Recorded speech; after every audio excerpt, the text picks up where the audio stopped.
নমস্কার, আমি তাপসী রান্নাঘরে সকলকে অনেক স্বাগত জানাই। চলে এসেছি আবার একটি সম্পূর্ণ নতুন রেসিপি নিয়ে। আজকের রেসিপি একেবারে অসাধারণ।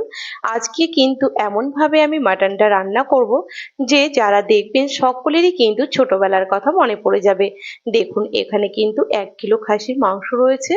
এটা ভালো করে ধুয়ে আমি জল ঝরিয়ে নিয়েছি। আর এই যে এখানে আমি দিয়েছিলাম 200 গ্রাম মতো টক দই, ভালো করে ফেটিয়ে নিয়েছি। তো প্রথমেই আমি মাংসটা জল ঝরিয়ে এই যে 200 গ্রাম টক দই, আর এখানে দিয়ে দেব অল্প একটুখানি সর্ষের তেল। এই যে টক দই দিয়ে দিলাম, সর্ষের তেল দিয়ে দিচ্ছি, আর আমি এখানে দিয়ে দেব গোলমরিচ গুঁড়ো। ব্যাস, এইগুলো গোলমরিচ গুঁড়ো দিয়ে এটা দিয়ে ভালো করে কিছুক্ষণ ম্যারিনেট করে ওই মোটামুটি 1 ঘন্টা মতো রেখে দেব। ভালো করে মাখিয়ে নেব আর 1 ঘন্টা মতো এটাকে রেখে দেব। আচ্ছা বলুন তো, ছোটবেলায় মাংস যখন রান্না হতো বাড়িতে তখন কাদের কেমন ভাবে হতো? আমাদের কিন্তু হাঁড়িতেই রান্না হতো। এইরকম ভাবে কিন্তু এই কড়াইয়ে রান্না সেভাবে কিন্তু তখন হতো না। তো যাই হোক, চলুন এটা ঢাকা দেওয়া থাক, এখন মশলাগুলো করে নিই। এই যে এখানে দেখুন মশলাগুলো আমি নিয়ে নিয়েছি গোটা। এখানে আমি নিয়ে নিয়েছি অল্প একটু আদা, একটা নিয়েছি গোটা রসুন টুকরো মানে ছাড়িয়ে, দুটো বড় বড় পেঁয়াজ নিয়েছি, দুটো টমেটো, কাঁচা লঙ্কা, এই যে আলু নিয়েছি চন্দ্রমুখী, আর এখানে নিয়েছি 1 চামচে কম ধনে, আর 1 চামচে কম নিয়েছি এখানে জিরে, আর অল্প নিয়েছি এখানে গোলমরিচ। আর সমস্ত কিছু আমি হাতে কিন্তু বেটে নেব। বাটা মশলার কিন্তু একটা আলাদাই স্বাদ। দেখবেন এখন যে গুঁড়ো মশলাগুলো দিয়ে আমরা প্রায় রান্না করি, আগে কিন্তু এরকম গুঁড়ো মশলা একদম ছিল না। সবটাই কিন্তু হাতে বাটা হতো, শিলে বাটা হতো, মিক্সিও কিন্তু সেভাবে কারোর ছিল না। আর ছোটবেলা কারো বাড়িতে, নিজের বাড়িতেই বলুন বা কারোর বাড়িতেই মাংস রান্না হলে এত সুস্বাদু গন্ধ বেরোতো, মনে হতো যেন যদি বলতো ছুটে চলে যায়। বলুন কার কার মনে হতো? আমার তো মনে হতো। যাই হোক, চলুন এই যে মশলাটা এখানে ধনে, গোলমরিচ আর জিরেটা বাটা হয়ে গেল। একে একে আমি সবগুলো এখানে বেটে নেব। এই যে এবার নিয়ে নিচ্ছি এখানে, নিয়ে নিলাম আদা আর রসুন। আদা রসুনটাও বেটে নেব, আর তারপর কাঁচা লঙ্কাগুলো বেটে নেব। শুকনো লঙ্কা একদমই ব্যবহার করব না, শুকনো লঙ্কা খেলে তো জানেন পেটের খুব প্রবলেম হয়। যাই হোক, শুকনো লঙ্কাটা কিন্তু খাওয়াও সেভাবে অতটা ভালো নয়। তাই আমি কাঁচা লঙ্কা যে লাল লাল সেটাই নিয়েছি, আর কাশ্মীরি লঙ্কাগুলো ব্যবহার করব, শুকনো লঙ্কা কিন্তু ব্যবহার করব না। আর এতে কিন্তু অসম্ভব টেস্ট হয়। কাঁচা লঙ্কা খাওয়াও ভালো শরীরের জন্য, আর তাতে টেস্টও কিন্তু বেশিই হয়। এই যে কয়েক টুকরো রসুন এখানে গোটা আমি রেখে দিয়েছি, এগুলো কিন্তু মাখানোর সময়তেই দিয়ে দেব। আর এই যে কাঁচা লঙ্কাগুলো নিচ্ছি। কাঁচা লঙ্কাগুলো দেখুন একসঙ্গে বাটলে অনেকটাই সময় লাগে, কিন্তু প্রথমে একটা একটা করে দেব, দেখবেন খুব সুন্দরভাবে কিন্তু মানে বাটাও হয়ে যায়। দেখুন একটা করে নেব আর ডলে নেব, তাহলে খুব সুন্দর করে কিন্তু বীজ সমেত লঙ্কাটা হয়ে বাটা হয়ে যাবে। যাই হোক, যখন আমরা ছোট ছিলাম আমাদের পাশের বাড়ির কাকু এত সুন্দর করে মাংস রান্না করতো, তার কথা কিন্তু আমার ভীষণ মনে পড়ে রান্না করলেই। তখন মুরগির মাংসই বলুন বা খাসির মাংসই বলুন না কেন, মাংস রান্না করতো, হাঁড়ির মধ্যেই রান্না করতো, আর এত ভালো করে মানে মাখাতো হাত দিয়ে। ওই মাখানোটা কথা মনে পড়লেই যেন মনে হয় এত সুন্দর টেস্ট। আর আমাদের তো নেমন্তন্ন থাকতোই ছোটবেলা, কাকিমা সেভাবে হাতে কিন্তু মাংসটা নাড়তো না, যেহেতু কোনোদিনই খাইনি তাই নাড়তোও না। কিন্তু মাংস হলেই আমাদের নেমন্তন্ন কিন্তু থাকতোই।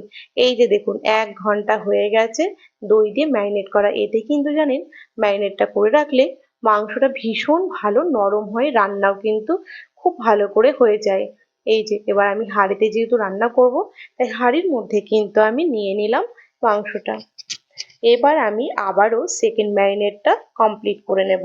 আর আমি যেহেতু হাঁড়িতেই রান্না করব, তাই এই হাঁড়িতেই রান্না করব বলে এতেই কিন্তু আমি ভালো করে ম্যারিনেটটা করে নিচ্ছি। ছোট ছোটই দুটো টমেটো নিয়েছিলাম, আর পেঁয়াজটাও কিন্তু খুবই বড় নিইনি, মিডিয়াম সাইজের দুটো পেঁয়াজই নিয়েছি।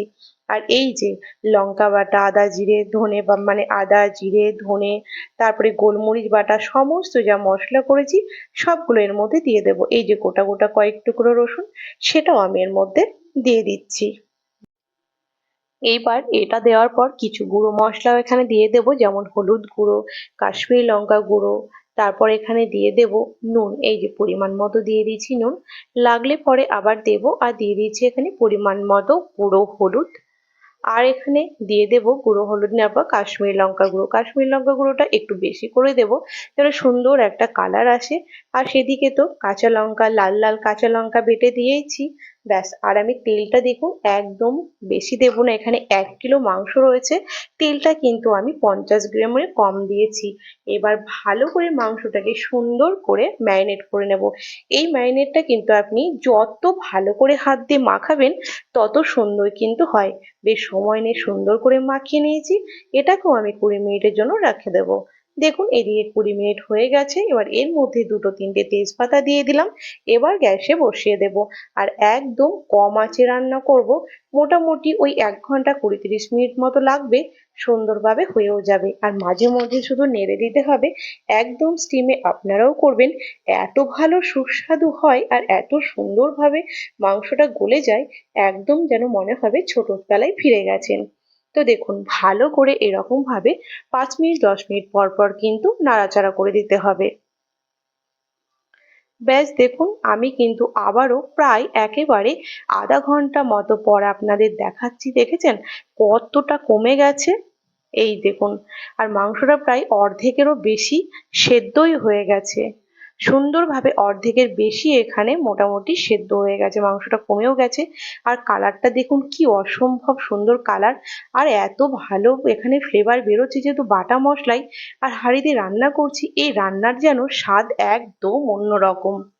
বাটা মশলায় রান্নার ভীষণ একটা টেস্টিও হয় বলুন। দেখুন এইবার পাশে কিন্তু আমি যে আলুগুলো কেটে নিয়েছিলাম তখন সেটা কিন্তু আমি পাশেই মানে ভেজে নিয়েছি, সেটা আপনাদের আর দেখানো হয়নি। দেখুন এখানে আমি স্বাদ মতো দিয়ে দিয়েছি চিনি। চিনিটা দিলে কিন্তু প্রত্যেকটা রান্নারই সুন্দর একটা টেস্ট ভালো আসে। এই যে আমি চন্দ্রমুখী আলু নিয়েছি। তাই মাংসটা যখন প্রায় এখানে দেখুন হয়েই গেছে অনেকটাই, আর অল্প একটু হতে বাকি আছে, তাই মনে হলো যে আরো যে 5-10 মিনিট একটু কষিয়ে নেব, সেটা এই ভাজা আলু দিয়েই কষিয়ে নিই। তাহলে আলুগুলোর মধ্যে কিন্তু খুব সুন্দরভাবে মশলা ঢুকে যাবে আর আলুগুলো খেতেও কিন্তু ভীষণ ভালো লাগবে। এই যে দেখুন বেশ কিছুক্ষণ কষিয়ে নিয়েছি। আর দেখছেন সাইডে কিন্তু একদম তেল ভেসে উঠেছে, মানে কষানোটা কিন্তু একদম কমপ্লিট হয়ে গেছে। আর আলুটাও দেখুন প্রায় সেদ্ধ হয়ে গেছে, কারণ এটা তো চন্দ্রমুখী আলু, খুব তাড়াতাড়ি সেদ্ধ হয়ে যায়। তো যাই হোক মাংসটা খুব সুন্দর সেদ্ধ হয়ে গেছিল বলেই আমি দিয়েছিলাম। দেখেছেন হাড় থেকে মাংস কিন্তু একদম ছেড়ে এসেছে, এতটাই ভালো সেদ্ধ হয়েছে। আর মাংসটা কিন্তু ভীষণ ভালো। এবার ভালো করে নাড়াচাড়া করে নেব। আর আলুগুলো একটু নাড়াচাড়া করে কিছুটা দেখুন একদম গলে গেছে, যেহেতু আলুটা এতটাই নরম হয়ে গেছে। তো আলুটায় জলটা দেওয়ার পর কিছুটা আলু আমি যেগুলো একদম নরম হয়ে গেছে সেগুলো একটু উঠিয়েও রেখে দেবো। আর কি বলুন তো, মাংসের আলু কিন্তু সেদ্ধ না হলে একদম ভালো লাগে না। সুন্দরভাবে মাংসের আলুগুলো সেদ্ধ হবে তাহলে কিন্তু খেতেও বেশ ভালো লাগে। এই যে দেখুন আলুগুলো আমি প্রায় উঠিয়ে রেখেছিলাম 2-1 পিস ছাড়া। এবার দিয়ে দিলাম দুটো গোটা রসুন আর দিয়ে দিলাম 2-4টে কাঁচা লঙ্কা, এতে ফ্লেভারটাও ভালো হয়। আর গোটা রসুন খেতেও কিন্তু ভাতের সঙ্গে বলুন বা রুটির সঙ্গে বেশ ভালো লাগে। এবার 5-7 মিনিট মতো ফুটিয়ে নেব, বেশিক্ষণ কিন্তু ফোটাতে লাগবে না। ততক্ষণ দেখুন এখানে দারুচিনি, এলাচ আর লংটাকে শিলে বেটে নিচ্ছি। এই যে আলুটা আমি উঠিয়ে রেখেছিলাম, আলুটা কত সুন্দর সেদ্ধ হয়ে গেছে দেখুন। এই যে একদম রান্নাটা কমপ্লিট হয়ে গেছে। এবার আমি এখানে দিয়ে দিলাম গরম মশলা। আর এই বাটা গরম মশলা দিয়ে কিন্তু একদম গ্যাসটাকে জ্বালিয়ে রাখতে হয় না, তাহলে কিন্তু একদম ফ্লেভারটা নষ্ট হয়ে যাবে। এই যে 5 মিনিট ঢাকা দিয়ে রেখে দিয়েছিলাম গ্যাস বন্ধ করে। এইবার দেখুন অতটা তেলও ভেসে ওঠেনি, দেখেছেন? কারণ তেল কিন্তু আমি খুব একটা ব্যবহার করিনি। কি যে অসম্ভব সুন্দর একটা ফ্লেভার। এবার চলুন এবার একটা বাটিতে আপনাদের পরিবেশন করেও দেখাচ্ছি এটা কতটা সুন্দর। দেখুন কি ভালো হয়েছে। আর এই মাংসটা রান্না করতে আমার সম্পূর্ণ সময় লেগেছে 1 ঘন্টা 20 মিনিট। এতেই কিন্তু হাঁড়িতে একদম সেদ্ধ হয়ে গেছে। তো আমার রেসিপি যদি আপনাদের ভালো লেগে থাকে তাহলে কিন্তু লাইক শেয়ার করতে ভুলবেন না, কমেন্টে কিন্তু আমাকে অবশ্যই জানাবেন বাটা মশলা দিয়ে হাঁড়িতে এই খাসির মাংসের রেসিপিটি আপনাদের কেমন লেগেছে। ভালো আর যারা আমার চ্যানেলটিকে এখনো সাবস্ক্রাইব করেনি তাদের অনুরোধ জানাচ্ছি, যারা ইউটিউব থেকে দেখছেন প্লিজ আমার চ্যানেলটিকে সাবস্ক্রাইব করে পাশে থাকা বেল আইকনটি প্রেস করবেন, যেন আমি নতুন ভিডিও আপলোড করার সাথে সাথে নোটিফিকেশন প্রথম আপনাদের কাছে পৌঁছে যায়। আর যারা ফেসবুক পেজ থেকে দেখছেন তারা প্লিজ পেজটিকে ফলো করে দেবেন। দেখুন থালা সাজানো একদম রেডি। খাসির মাংসের সঙ্গে একটু লেবু, একটু শসা, একটু পেঁয়াজ, আর কি চাই বলুন। দেখুন মাংসের কালারটা কি যে অসম্ভব ভালো হয়েছে। তো আজকের রেসিপি আমার এ পর্যন্তই ছিল। দেখা হবে আবার একটি নতুন রেসিপির সাথে, নতুন রেসিপি নিয়ে হাজির হয়ে যাব। আপনারা সকলেই ভালো থাকবেন, সুস্থ থাকবেন। ধন্যবাদ।